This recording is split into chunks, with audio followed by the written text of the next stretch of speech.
পাকিস্তানের তেহরিকে ইনসাফ পিটিআইয়ের ডাকা চূড়ান্ত বিক্ষোভে কার্যত অবরুদ্ধ হয়ে পড়েছে দেশটির রাজধানী ইসলামাবাদ। সাবেক প্রধানমন্ত্রী ইমরান খানের মুক্তি ও সরকারের পদত্যাগের দাবিতে এই আন্দোলনে অন্তত 9 জন মৃত্যুর খবর পাওয়া গেছে, যাদের 4 জনই নিরাপত্তা বাহিনীর সদস্য।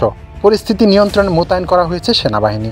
সহিংসতাকারী দেখা মাত্রই গুলির নির্দেশ দিয়েছে পাকিস্তান সরকার। গণহারে গ্রেপ্তার করা হচ্ছে পিটিআই নেতাকর্মীদের।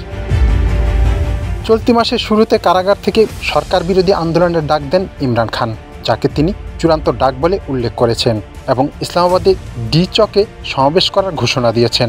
এরপর থেকেই তার সমর্থকরা রাজধানীর দিকে অগ্রসর হন, যাদের ঠেকাতে পাকিস্তান সরকার রাজধানীর সব প্রবেশপথ বন্ধ করে দিয়েছে।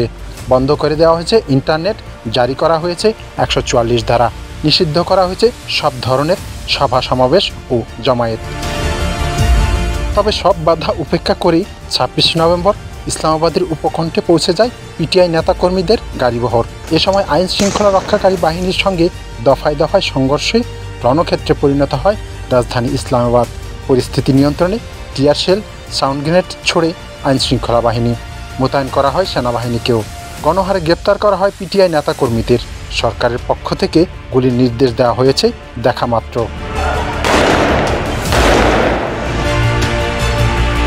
এমন্ত অবস্থায় অবশেষে পিছু হটতে বাধ্য হলো ইমরান খানের দল পিটিআই। 3 দিন ধরে চলা ব্যাপক বিক্ষোভ ও প্রতিবাদের কর্মসূচি প্রত্যাহার করে বিবৃতি দেয় তারা। বিবৃতিতে বলা হয়েছে, নিষ্ঠুর নির্মম মনোভাব এবং নিরস্ত্র জনগণকে হত্যার মাধ্যমে রাজধানীকে কসাইখানা বানানো হয়েছে যে পরিকল্পনা নিয়েছে সরকার, তার জেরেই আমরা সাময়িকভাবে আমাদের এই শান্তিপূর্ণ প্রতিবাদ কর্মসূচি স্থগিত ঘোষণা করছি।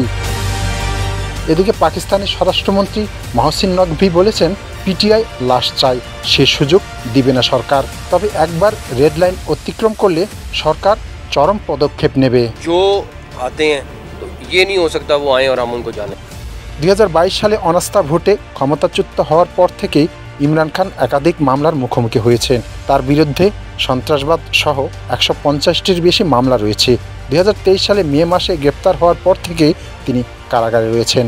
তবে পিটিআইয়ের এই মামলা ও অভিযোগগুলোকে রাজনৈতিক উদ্দেশ্য প্রণীত বলে দাবি করে আসছে তার সমর্থকরা। ডেস্ক রিপোর্ট, ঢাকা প্রকাশ।